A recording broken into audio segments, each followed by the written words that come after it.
నార్లాపూర్ 95% పూర్తయింది డిసెంబర్ 23 వరకు 2023. ఏదుల 100% పూర్తయింది కేసీఆర్ హయాంలోని. వట్టెం 90% పూర్తయింది కేసీఆర్ హయాంలోని. కరివేన కూడా పూర్తయింది ఆల్మోస్ట్.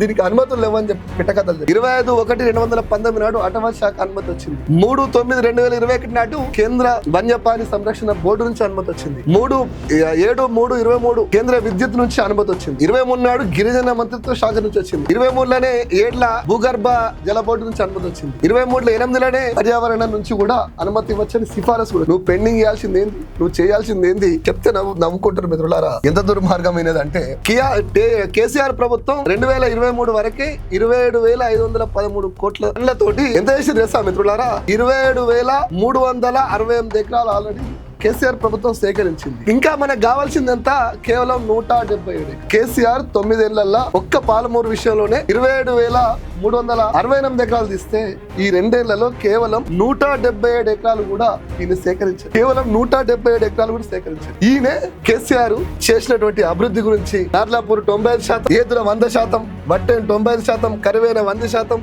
ఉద్దండపూర్ దాదాపు 70% పూర్తయింది.